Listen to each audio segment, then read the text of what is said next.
So the Brexit fallout is still going on, and to be honest, it's quite hard to often really determine the stance as to what is really going on. However, luckily, there was a letter sent to the Financial Times that sums this and gets the situation spot on. So I'm going to read you the letter that was sent. So this is how the debate reads so far. I kid you not, it is practically verbatim.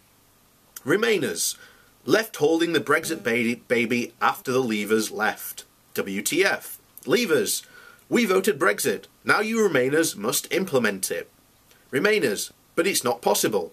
Leavers, the people have spoken. Therefore it is possible. You just have to think positively. Remainers, and do what exactly? Leavers, come up with a plan that will leave us better off outside the EU than within it. Remainers, but it's not possible. Leavers, quit with the negative vibes. The people have spoken. Remainers, but you don't even know how. Leavers, that's your problem. We've done our bit and voted. We're going to sit here and eat the popcorn and watch as you do it. Remainers, shouldn't you do it? Leavers, it's not up to us to work out the details. It's up to you. It's up to your experts. Remainers, I thought you'd had enough of experts. Leavers, remain experts.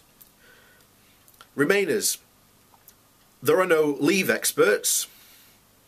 Leavers, then you have to do it then. Oh, and by the way, no dragging your feet or complaining about it, because if you do a deal we don't want, we'll eat you alive. Remainers, but you don't know what you want. Leavers, we want massive economic growth, no migration, free trade with the EU and every other country on our terms, the revival of the British industry, reopen the coal mines, tea with vicars on every village green, some bunting, and maybe the restoration of the empire. Remainers, you're delusional. Leavers, we're a delusional majority. Democracy.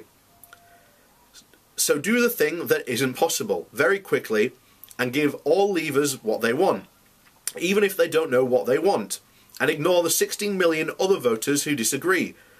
They're tight trouser, late sipping hipsters who whine all the time. Who cares?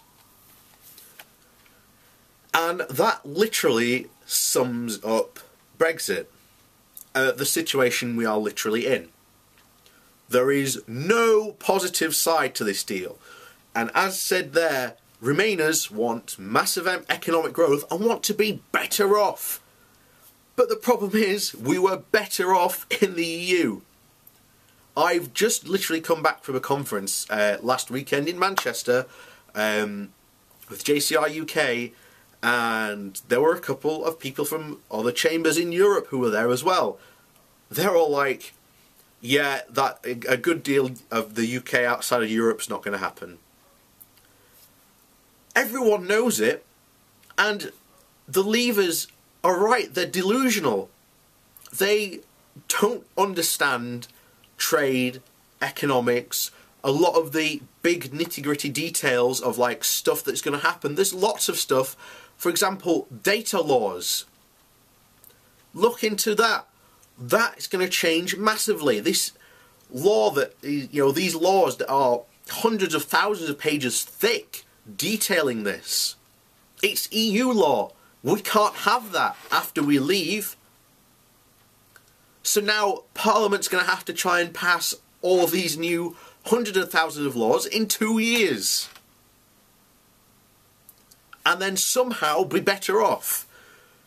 And these people that voted for leave in a couple of years' time are going to be are going to be crying about the fact how we're not better off and blaming it on the government because they got a bad deal. The people who are to blame will be the ones that voted to leave. And as I've said before, we'll be there. All the people who voted Remain will be there with our glasses of, we told you so, every expert was telling you so, that it will be a bad idea to leave, and we'll just be drinking it down. And just be going, Well, you fucked it up. Time to rejoin the EU.